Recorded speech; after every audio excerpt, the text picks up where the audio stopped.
Council, wait a second. Hang on one second.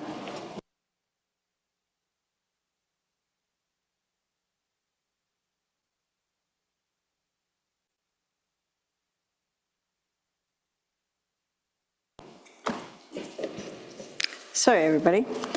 My name is Jan Liggett, Mayor and Chair of this council meeting. Before continuing, we will now rise from closed session. And Councillor Mehta, you have that motion? Moved by myself, seconded by Councillor Cooper, that council rise from closed session and reconvene in open session at 7:04 p.m. Okay, we will call for that vote. And opening voting.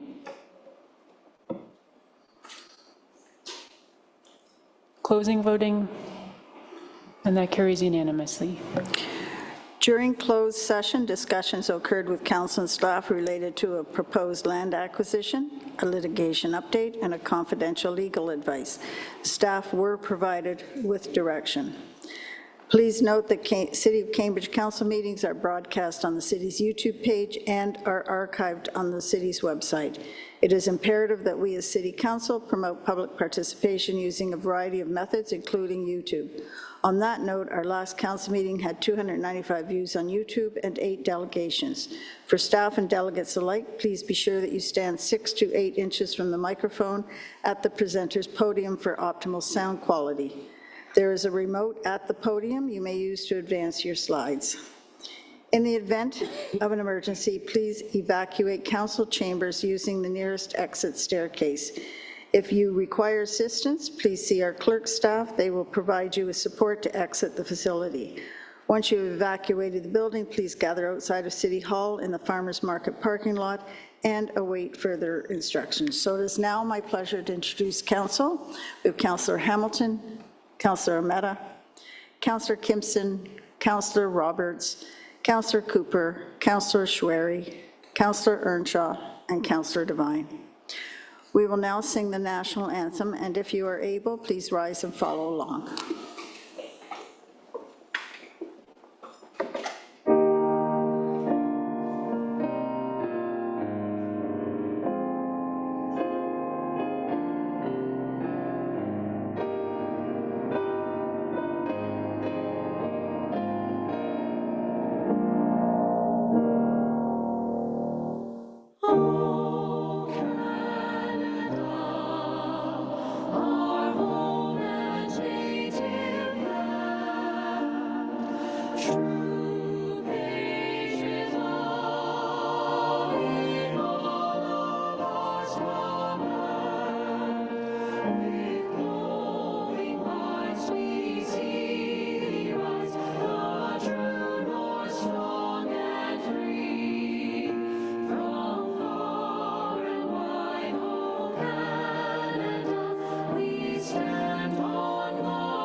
We embrace our shared responsibility with the First Nations people to take care of this earth and its creatures. We can only do so by walking the path as partners stewarding this land, since we have been given the duty together to live in balance and harmony with all living things. We acknowledge and respect the Anishinaabe, the Chinookan, and the Haudenosaunee peoples who came before us and who we live amongst. By honoring this truth of past and present, may we come to true reconciliation through listening, reflecting, and learning. Before we begin, I would like to take a moment to acknowledge and thank everyone for joining us for this meeting. We appreciate your participation, whether you are in person or whether you are virtual. As we come together to serve the community, I ask that we create a welcoming and positive environment for everyone that includes respect, that we listen to each other with care, speak thoughtfully and kindly, engage kindly with one another, and kindness, that we treat everyone, council staff and the public with respect and understanding, and inclusion, that we embrace diverse perspectives and respect each other's opinions. Together, we can make this meeting space one where respect, kindness, and inclusion are at the heart of everything we do, that this is a safe space. Behavior that is disrespectful, disruptive, aggressive, or intimidating will result in those individuals being asked to leave. A reminder to members of council that the Municipal Conflict of Interest Act requires council members to declare any direct or indirect pecuniary interest in relation to a matter under consideration. Are there any such matters this evening? Seeing none, our first item for consideration is the consent agenda. Councillor Hamilton, you have that motion. Thank you, Mayor Liggett, and through you. It's moved by myself and seconded by Councillor Schwery. The recommendation that all items listed under the heading of consent agenda for July 8th, 2025 be adopted as recommended. Item 8.1, Council Workshop Minutes, June 5th, 2025. 8.2, Council Meeting Minutes, June 17th, 2025. 8.3, Council Information Package, June 13th and 27th, 2025. 8.4, 25-029-CRS, Goods and Services Awarded under Delegated Authority in accordance with Procurement Bylaw 19-187. 8.5, 25-031-CRS, Willard Park Workshop, Roof Replacement. Thank you. Does council have any comments or questions on any item on the consent agenda? Seeing none, we'll call for that vote. Opening voting. Closing voting. And that carries unanimously. We will next move into consideration of reports. The first item for consideration is item number 9.1.1, Report 25-076 CD, Cambridge Recreation Complex, International Basketball Association, the FIBA Gymnasium Naming Rights and Sponsorship Agreement.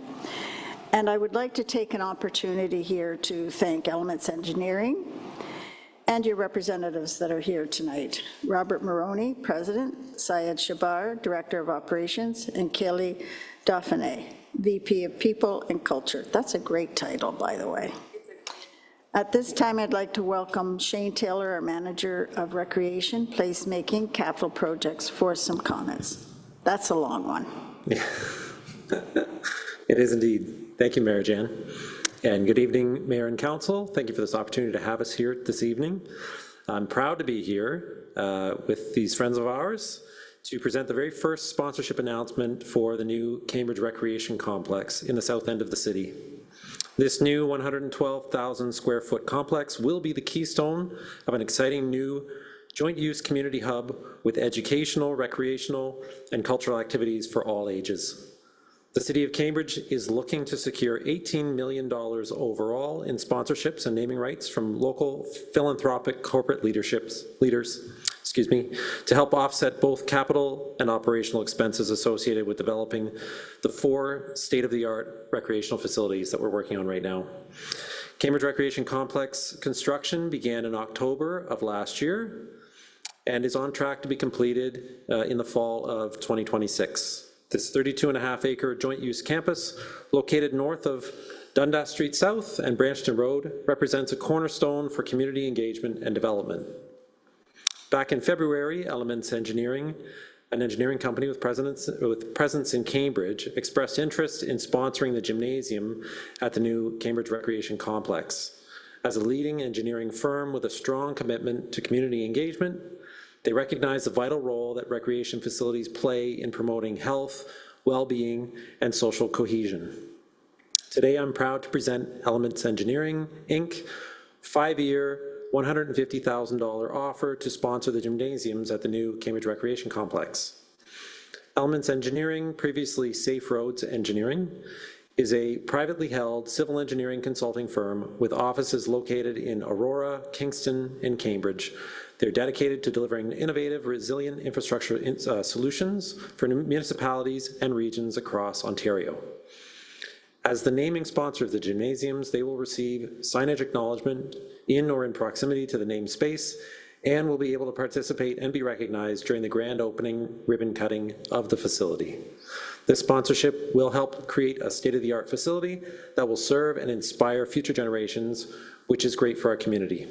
We look forward to working with Elements Engineering Incorporated and to fostering more valuable relationships, sponsorships, and partnerships to meet our goals. Thank you.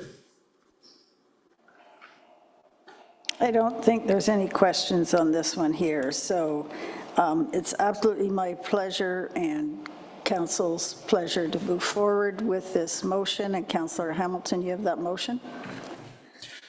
Thank you, Mayor. I'll get through you. It's moved by myself and seconded by Councillor Cooper. The recommendation, the report 25-076-CD, Cambridge Recreation Complex, International Basketball Association, FIBA Gymnasiums, 3 gymnasiums, naming rights and sponsorship agreement be received, and that the International Basketball Association FIBA Gymnasiums, 3 of them, located at 655 Wesley Boulevard, Cambridge, be named Elements Engineering Gymnasium upon council approval. And further, that the mayor and clerk be authorized to execute a naming rights and sponsorship agreement with Elements Engineering, Inc., subject to the satisfaction of the city solicitor. Thank you. Are there any questions? Councillor Devine. Thank you very much. Okay, we're in questions right now. So, Councillor Hamilton, is that a question or a comment? It's a question. Okay, go ahead. Okay, thank you, Mayor. I'll get through you. And thanks very much, Shane, and to all the representatives from Elements Engineering for the sponsorship. It's amazing. My question, I guess this might be directed to Shane, but in terms of signage, I know on page 169, it says signage is to be erected in/on or in proximity to the named space. So I was just wondering if there are any approximations in terms of the number of signs we might have or the size of the signs. Will they be matte finish? Will they be illuminated? I'm just wondering the number, the size, the description, so we know what to expect when they come in. Sure, thank you for the question, and through you, Mayor Liggett. We're still in the process of making those final calls, and we'll be discussing it as well with Elements Engineering, but I know there's a desire for a logo in the court of their corporate logo, as well as some signage, I'm imagining, as you're walking into the facility spaces, probably on the glass somewhere, but we're still working with our architects on those final details, and we'll be sharing that with Elements Engineering as well. Great, thank you. Thank you. So just warning you that when the ribbon cutting happens, I will expect to see you in the proper attire and to see your moves on the basketball court. Okay, we'll call for that vote now.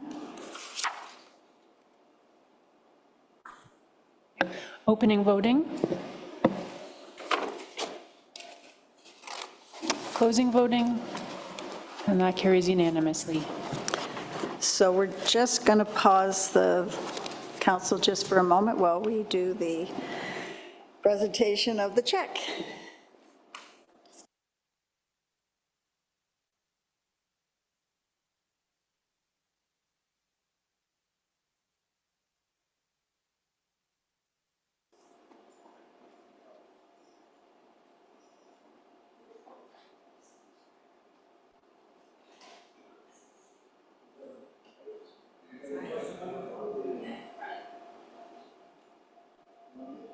Sure, yes.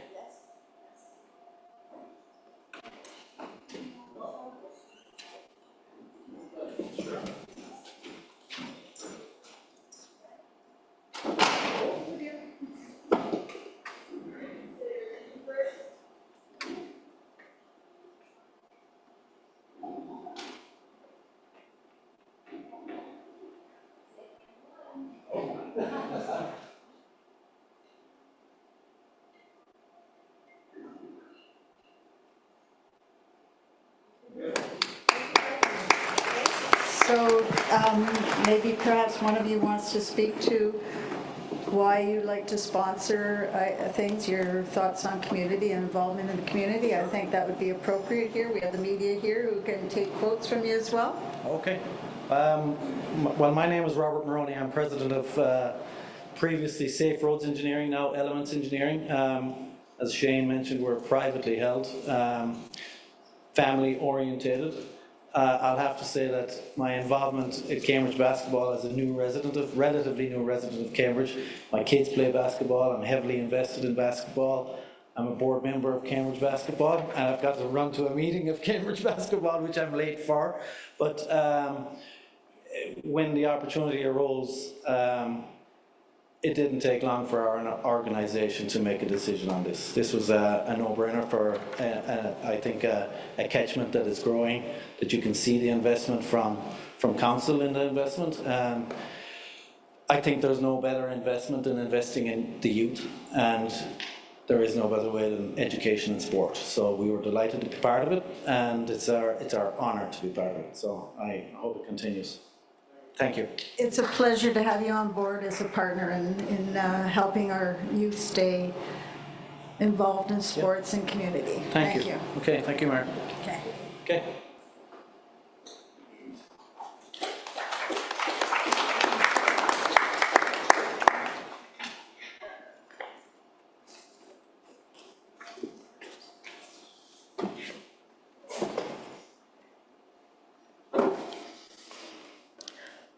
The next item for consideration is item number 9.4.1, Report 25-083 CD, Municipally Significant Events, second and third quarter updated noise exemption approval.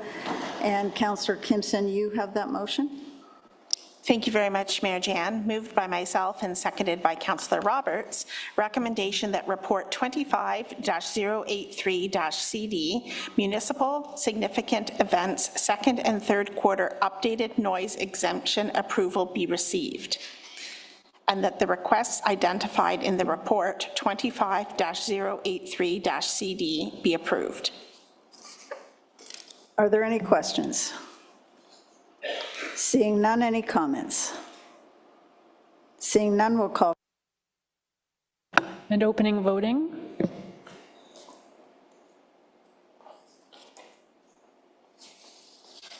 Closing voting, and that carries unanimously. The next item for consideration is item number 9.4.2, Report 25-061-CD, Blenheim Road Local Improvement Special Charges Bylaw. And Councillor Roberts, you have that motion. Yes, thank you, Mayor Jan. Moved by myself, seconded by Councillor Devine. Recommendation that Report 25-061-CD Blenheim Local Improvement Special Charges Bylaw be received, and further that the Local Improvement Special Charges Bylaw included as Appendix A be approved. Thank you. Are there any questions? Any comments? Seeing none, we'll call for that vote as well. Opening voting. Closing voting, and that carries unanimously. The next item for consideration is item number 9.5.1, Report 25-010, IFS 2025 Asset Management Plan. And we'll start this one with a video, and then we'll move into a presentation from GEI Consultants.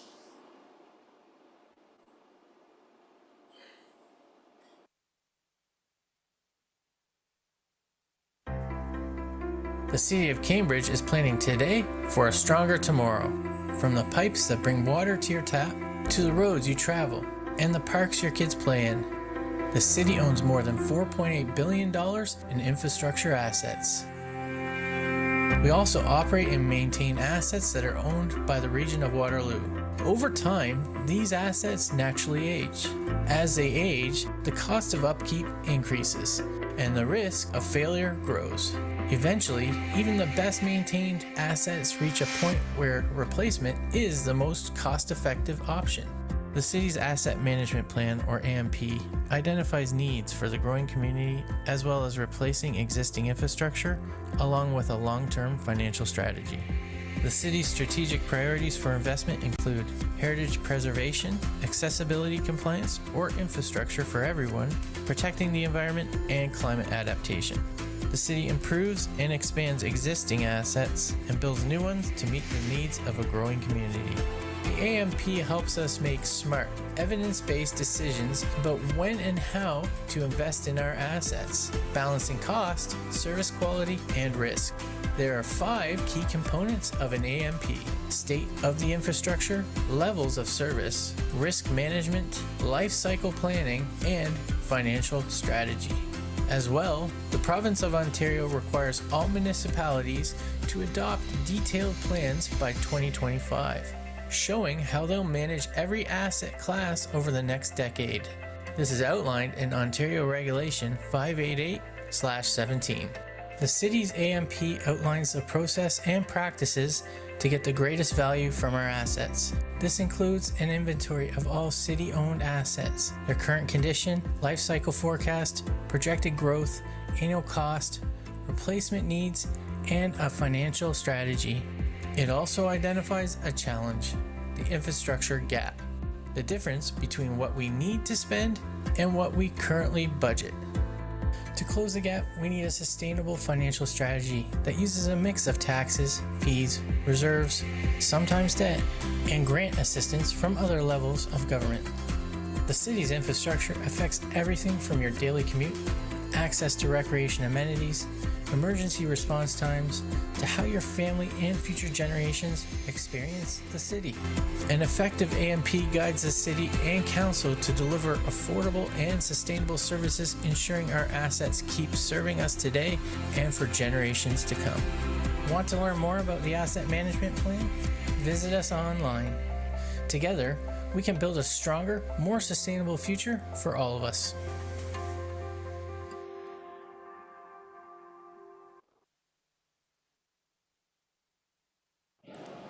So thank you to Ben for putting that together, and the voice. It obviously something, some work that we still have to do there, not as a technical problem. So the next up will be the presentation from GEI Consultants. Go ahead. Good evening, Mayor and Council. So we're here today to do the final presentation for the 2025 Asset Management Plan. So my name's Jen Gross, by the way, from GEI Consultants. So I know we saw you a few weeks ago to kind of prepare you for the final presentation. So hopefully you've taken the time to kind of go through the document and in a little bit more detail. And so today is just kind of to re-summarize all the information provided. So we'll review quickly the OREG requirements, again, as a refresher, talk about your asset management journey, and the strategic connections of how does asset management tie into all of your other strategic priorities and documents. And then talk about state of the infrastructure, your levels of service, what those life cycle management strategies are, and then the funding gap and what next steps are. So the OREG ultimately began in 2019, was the first step that we needed to have a compliant asset management policy that has since been updated as part of this engagement. And then we've also created a plan for your 2024 interim plan, which incorporated all of your assets into one plan. And then this plan is different from last year's interim plan because it talked about proposed levels of service. We needed to set targets to the level of service that we want to provide the community, and what does that mean for the community, and what are the costs associated with that target. So in terms of strategic connections, so the asset management plan is really trying to take all of your strategic priorities, how do we actually plan for how we take care of our assets to meet those strategic priorities, and encompasses all of the different documents throughout the organization that have their own expert outlook for the assets. So things like your master plans are looking at what those growth requirements are for your roads, your water, wastewater. You have your capital plans, we're really trying to pull all of that information together in one location and give you that overall outlook of what's going on with your assets and how to better plan for them so that you have the information available to you to make more informed decisions. So state of the infrastructure, so we are not going to go in as detailed as we did in the last workshop, but we did want to provide that for refresher of the state of the infrastructure. So overall, you own $4.8 billion in assets. So that is not including the assets owned by the region, that is just city-owned assets. So your stormwater, drinking water, and transportation system and your wastewater system are making up the biggest portion of those assets and are your core assets. You also have fleet and equipment, emergency services, corporate facilities, libraries, recreation and culture, information and communication technology, and then parks. So how does condition get assigned? So it is unique to each asset category. So where information is available, where somebody has gone and physically looked at that asset, we use that information within this plan and assign condition in that way. So what you're seeing on the screen is a road example of and they assess something called a PCI, or Pavement Condition Index. So that is a rating from 0 to 100, and then how assets get categorized into very poor to very good is based on that PCI, or Pavement Condition Index value. So wherever possible, we want to rely on those assessed conditions because it can be more accurate than just relying on age and estimated service life. Where we don't have an assessed condition, we do rely on age and estimated service life. So it's just a calculation of how much time is left on this asset, and it fits into those different condition categories. So some of the time, we wouldn't ever expect you to go and assess all of your IT equipment, for instance, in terms of laptops and cell phones. Using that approach is completely adequate, best practice. You know you want to replace those assets every 3 to 5 years, so assessing condition in that regard is appropriate.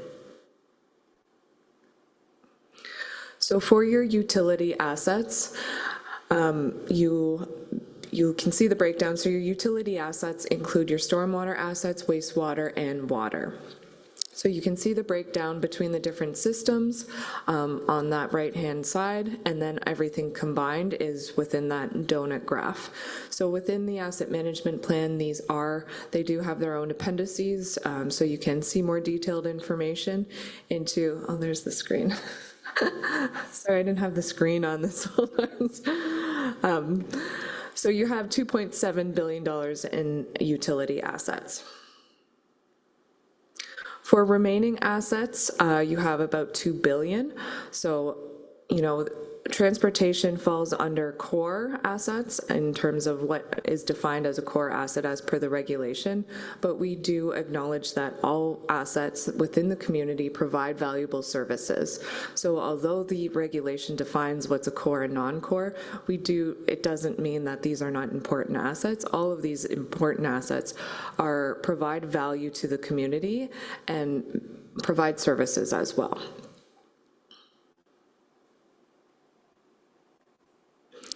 So we are just going to speak briefly about the proposed level of service and how that was set again, just because it is such the big component of this plan and the difference between your interim plan and then also your previous asset management plan that was done before this. We had to report on your current performance of your levels of service. So what is the so there was different metrics evaluated for levels of service. What is the current performance that you are providing to the community now? And then we needed to set targets to those levels of service and determine the cost to reach that target. So the different options for setting that target were to increase it. So if we want to provide an increased level of service to the community, we want to decrease it in some cases where if we feel it is too expensive to maintain this level of service, there needs to be some tough conversations to happen that we might have to decrease it. It's not a popular option, but it is a reality of present day. And then also maintain current level of service as an option. If we're happy with roughly how our assets are performing and the value that they're providing the community, we want to just maintain that. That does not necessarily mean that's how we are currently budgeting, though. usually that maintain current level of service, is there's still an infrastructure gap to accomplish that, because we're not budgeting enough to keep assets in approximately the same condition they are now. We're trying to find that right balance between cost, risk, and level of service. While everybody wants increased levels of service, there's not a willingness to pay.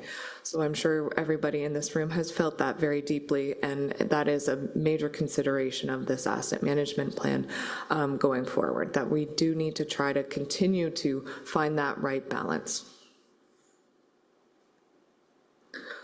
So the infrastructure funding gap.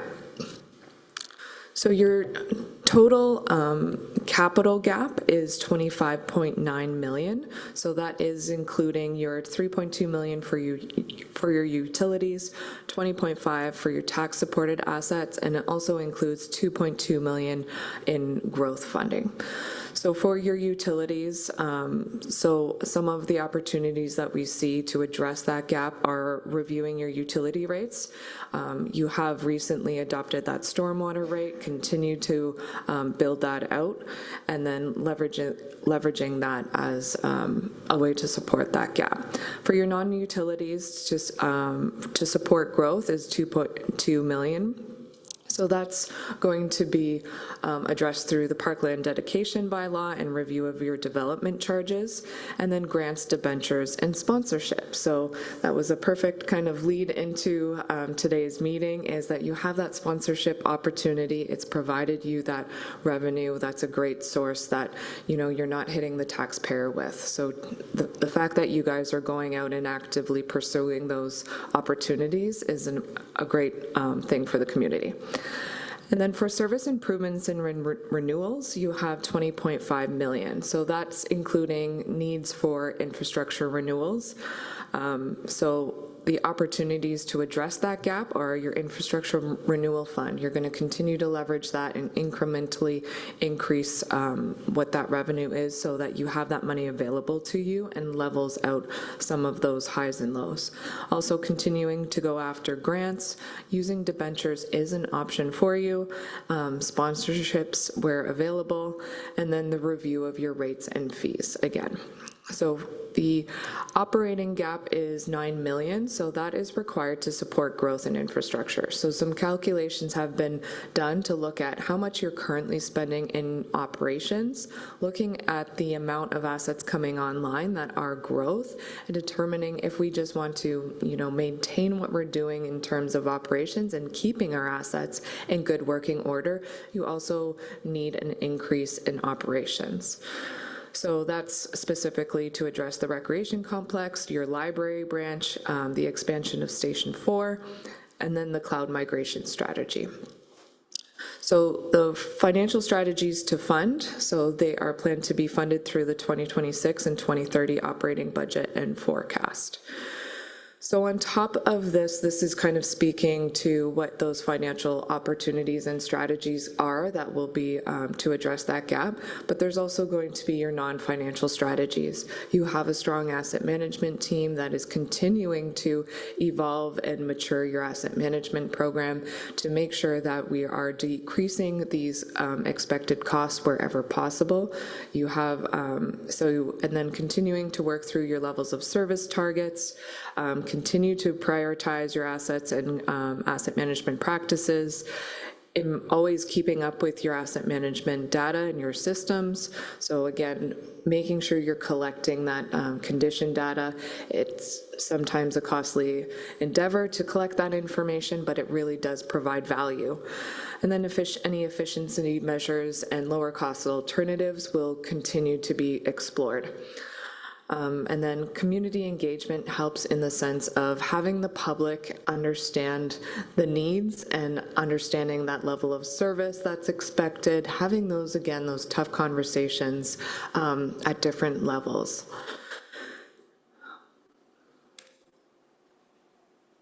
So the ultimate goal is we're trying to minimize service disruptions and deliver that proposed level of service, continue to inspect and collect condition assessment information, regular and proactive maintenance. So that's we're trying to keep your assets in good working order, because the longer we put off preventative maintenance and renewal activities, the more expensive it is. It is more expensive to replace an asset at the end of its life or when it's deteriorated too much than it is to rehab that.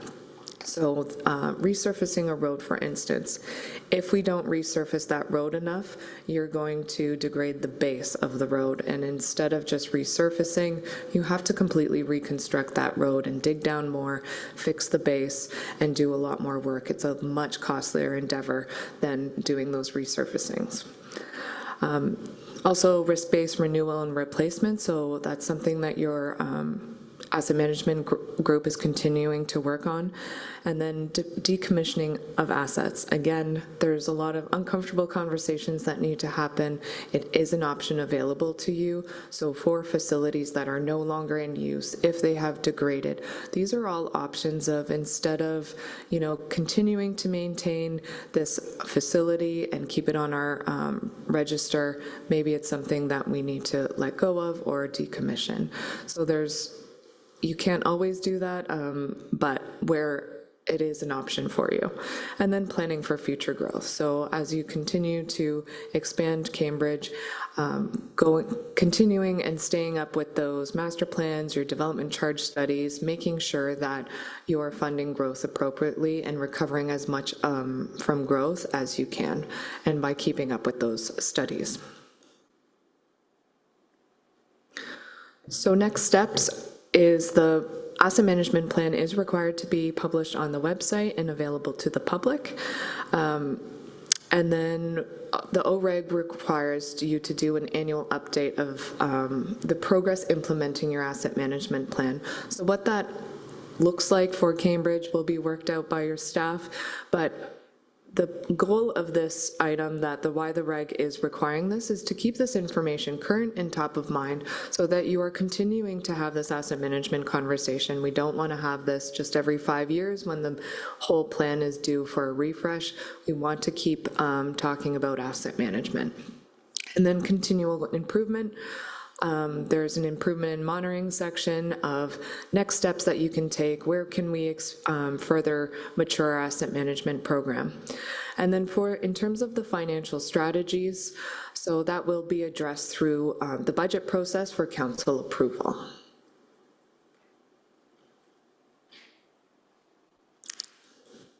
Does anybody have any questions? We'll move to questions now. Are there any? Any comments? Councillor Earnshaw? Yes, thank you, Mayor Liggett. I did have a question. One of the non-financial options that was identified was to obtain less expensive alternatives. So there's an expression, you get what you pay for. And I'm wondering if it's sensible to just simply go for something that's cheaper when it may not have the same longevity, the same durability. Can you just address that for me, please? Through you, Mayor. So when we say lower cost alternatives, we're not meaning like pick the lowest cost bid. We're talking about, sewer, for example. You can, instead of cutting out that sewer, fully replacing it, sometimes it is a candidate to reline that pipe. So it is much cheaper to reline a pipe than to dig it out of the ground and fully replace it. So where there are those alternatives to complete that, we do recommend you take that, because that will extend the life of that pipe. It will bring it back, basically renew the pipe so that it is still providing its expected level of service. It will make sure that you're not leaking water into the environment or anything like that. So that's what we mean by lower cost alternatives, is exploring options for that where it makes sense. Definitely you get what you pay for, and I am definitely a proponent of not always selecting that lowest bid for those reasons for construction, but that's what we more meant by those lower cost alternatives. I see no more questions, thank you. Councillor Earnshaw, you have that motion? I do, yes. Thank you, Mayor Liggett. It's moved by me and seconded by Councillor Kimson that Report 25, 2025-010-IFS 2025 Asset Management Plan be received, and that council endorse the 2025 Asset Management Plan attached to this report. And further, that council direct staff to publish the 2025 Asset Management Plan on the city's website as required by Ontario Regulation 588/17. Thank you. Are there any questions? Any comments? Okay, we'll call for that vote. Opening voting. Closing voting. And that carries unanimously. The next item for consideration is item number 9.6.1, Report 25-028-OCM, City Laneway between 26 and 28 Norfolk Avenue. And Councillor Earnshaw, you have that motion? I do, yes. Thank you, Mayor Liggett. It's moved by me and seconded by Councillor Ermetta that Report 25-028-OCM, City Laneway between 26 and 28 Norfolk Avenue be received, and that Part 1 on Plan 58R-22105 be declared surplus, and that Council enact a bylaw to permanently stop up and close the lands described as laneway on Plan 225 Cambridge between lots 12 and 13, designated as Part 1 on Plan 58R-22105, City of Cambridge, PIN 03810-0140, land titles. And further, that council direct staff to set aside the road, lane, walkway closing procedures amended 2008 and proceed with the disposition of Part 1 on Plan 58R-22105 to the owners of 26 Norfolk Avenue. Thank you. Are there any questions? Any comments? We'll go straight to that vote then. Opening voting.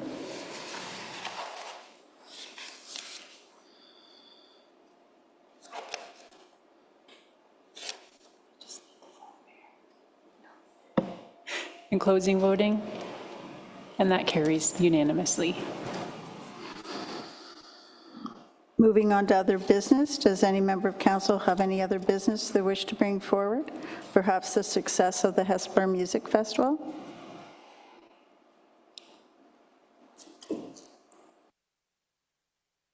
Councillor Devine.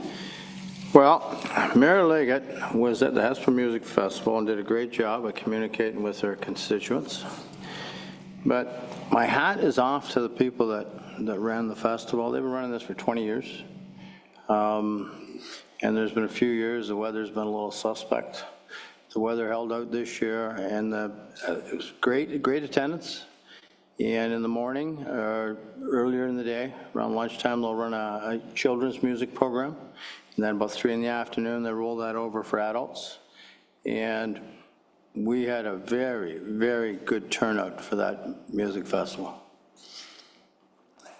Thank you. I have to say it was pleasurable to attend that. The people were so happy. A few of you were there as well on the weekend, and you know, the smiles on the faces, you could feel it in the air about how excited everybody was to have a great summer day happening. But I also need to commend our event staff and our park staff for preparing for that event. An incredible job. Thank you so much for that. Councillor Kimpson. Thank you very much, Mayor Jan. I would be remiss if I didn't bring to everyone's attention the upcoming Preston Food Crawl that's taking place in the Preston Town Centre on Friday, July the 18th.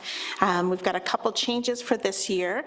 Tickets are available to be purchased at the Home Hardware store or online through Eventbrite.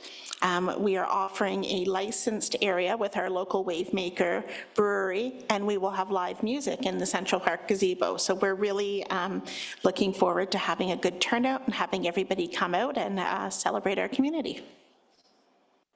And that's the first time that tickets have been able to be purchased online, right? That's great. That's good news. Thank you for that. Councillor Cooper. Yes, while we're talking about events, I just thought I'd also promote what we've got going on every year, one of the best, biggest events in Cambridge, Riverside Park, on July 18th and 19th, the Cambridge Scottish Festival, which is an absolutely fantastic time every year. I'm guessing most of us will be there. Advance thanks to the people that organize it, because it's one heck of an event. So I'm looking forward to seeing you all there. I think you meant Churchill Park, right?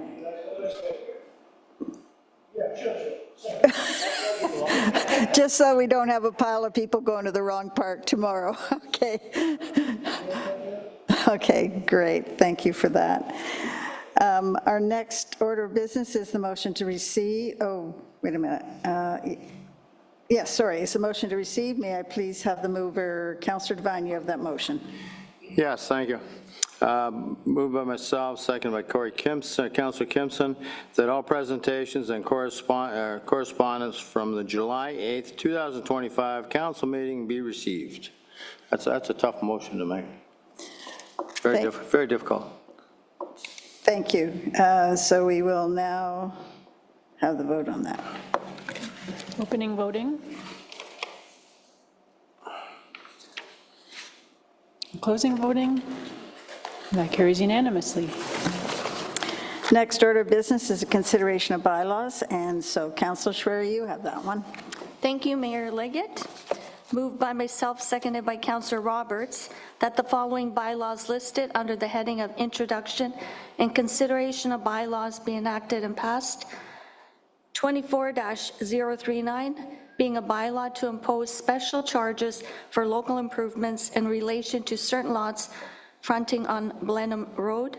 25-040, being a bylaw to stop up and close a portion of public highway, brackets lane, between lots 12 and 13, Plan 2025, end of bracket.